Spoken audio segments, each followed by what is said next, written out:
My fault guys, my fault. I'm so sorry for taking so long to get this video out. At this point, I'm sure there's no point in me making this video anymore, but a handful of y'all still wanted more cartridge analysis, so I'm gonna follow through on my words. So hey, let's just have fun and keep the Miside train alive for a bit longer despite the lack of new content to keep my sub base entertained, and if you don't want to wait for my videos, make sure to join my Discord and we can still have fun there. But before you do that, make sure you're subscribed first, because I'm currently trying to pass Zombie in the amount of subs that we have, and we're starting to catch up to him. I know, I'm not focusing solely on Miside anymore, but a teensy bit of friendly competition can't hurt, right?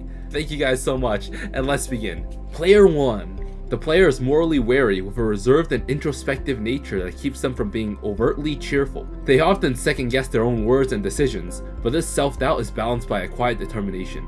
Upon entering the world of Miside, they experience unease but refuse to let it paralyze them. They reject Crazy Mita's cruel philosophies and are motivated to assist the other Mitas, taking on dangerous challenges to support them despite their own inner struggles. Okay, let's state the obvious. We are player 1, and this is obviously about us. We are also the only cartridge that's given a description over a story from the third-person narrative. This of course makes sense, because depending on how you play or interpret the story, what's written on the cartridge may change.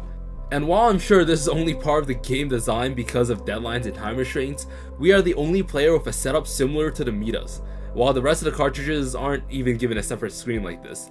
Just figured I'd point that out, but again, it's probably because the other players don't have models and it would definitely have taken way too long to make them. Now, onto the meat of the description, which reflects exactly how the player acts in the game. We can pretty much gather that our player is a workaholic, having been through so much stress that's taking a toll on the player's health. We know this because of the numerous amounts of energy drinks and trash in his room. Well, I don't even know if these are energy drinks. Not bothering to clean anything up, and let's just be honest, it doesn't feel like his life has a purpose.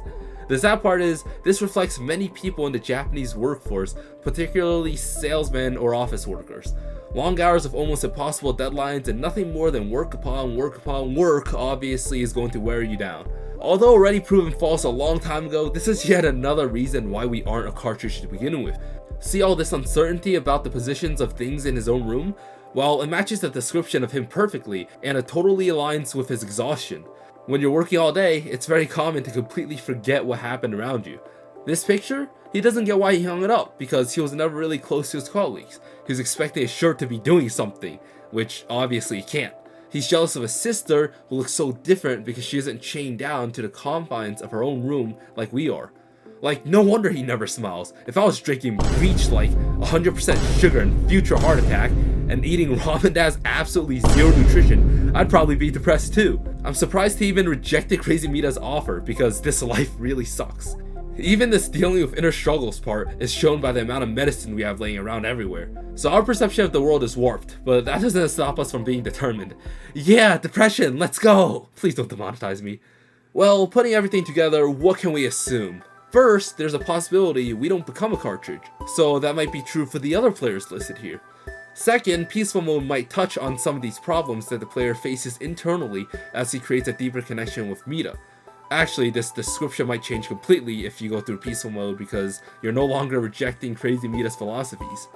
So what do you guys think? Let me know down in the comments. I'm super curious to see what you guys have to come up with.